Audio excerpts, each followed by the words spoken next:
Bonjour à tous, c'est Guillaume pour ce 8e épisode d'Énigmes dans un décor un petit peu différent des épisodes précédents. Je rappelle que cette émission est faite en collaboration avec le site besoindesavoir.com qui m'a beaucoup aidé par rapport à mes travaux. Donc c'est pour ça que j'ai décidé de faire cette web-série en collaboration avec eux.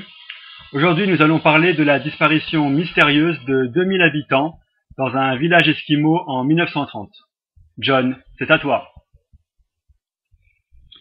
Oui, Guillaume, nous allons parler de la mystérieuse disparition du village esquimau d'Ongikuni. Un village de 2000 hommes, femmes et enfants peut-il disparaître sans explication aucune? Le village qui a disparu était localisé près du lac Ingikuni, à environ 800 km au nord-ouest de la base de la gendarmerie royale canadienne à Churchill, dans le nord canadien. Les Esquimaux qui y vivaient recevaient fréquemment la visite de trappers. Joe Labelle, un trapper canadien, connaissait bien cette partie de la nature sauvage canadienne. Il a traversé pendant environ 40 ans et était considéré comme un invité d'honneur dans cette communauté.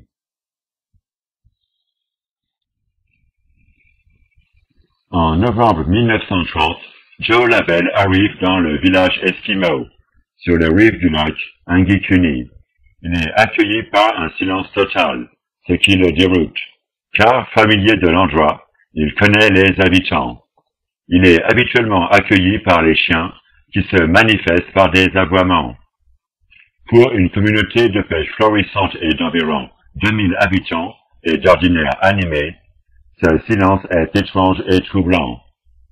Joe Labelle constate que le village est désert, aucune trace de vie. Il visite chacune des huttes. Personne.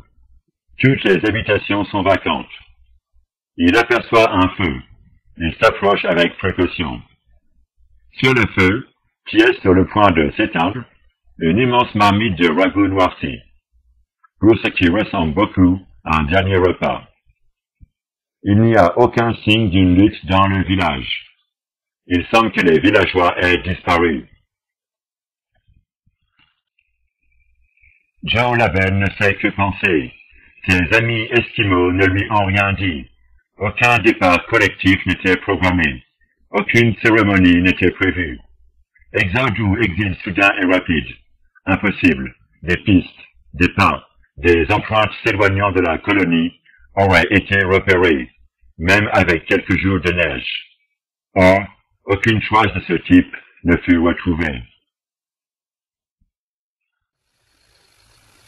Labelle décide de se rendre au bureau de télégraphe le plus proche et envoie un message à la gendarmerie royale du Canada. Les gendarmes se rendent sur place le lendemain. Un groupe de recherche disposant de moyens considérables est mis en place et envoyé à la recherche des disparus. Les premiers résultats de l'enquête sont surprenants. Les chiens de traîneau du village sont enterrés profondément dans des congères de glace et, apparemment, ils sont morts de faim. Les provisions et la nourriture des Esquimaux sont retrouvées dans leur hutte, ce qui n'a aucun sens si l'on admet que les villageois ont migré, même soudainement. Le mystère est de plus en plus incompréhensible avec une découverte choquante. Le cimetière a été profané. Les tombes sont vides. Or, le sol glacé autour des tombes est dur comme du métal. Il est impossible pour des êtres humains de creuser.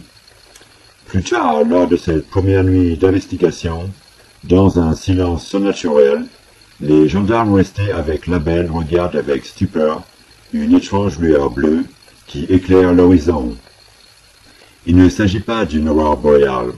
La lumière surnaturelle semble stable et artificielle. Alors que tous fixent ce phénomène, la lumière se fait intense quelques secondes, puis disparaît. Impossible de croire que 2000 personnes disparaissent ainsi de la surface de la Terre. La gendarmerie royale du Canada a donc élargi ses recherches. Au fil du temps, l'enquête a porté sur l'ensemble du Canada et continuera pendant des années. Mais l'affaire reste en suspens. Les villageois n'ont jamais été retrouvés.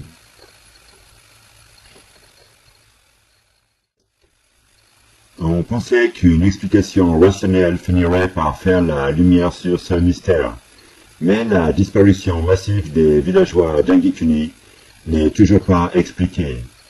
Cette histoire est devenue une véritable légende urbaine. De nombreux hoax impliquant des ovnis dans l'un des plus récents, et des auteurs de science-fiction ont utilisé cette disparition. Certains sceptiques ont avancé l'idée que cette histoire était une pure légende esquimau, relayée par une œuvre de science-fiction. Mais le fait est que le trouble demeure.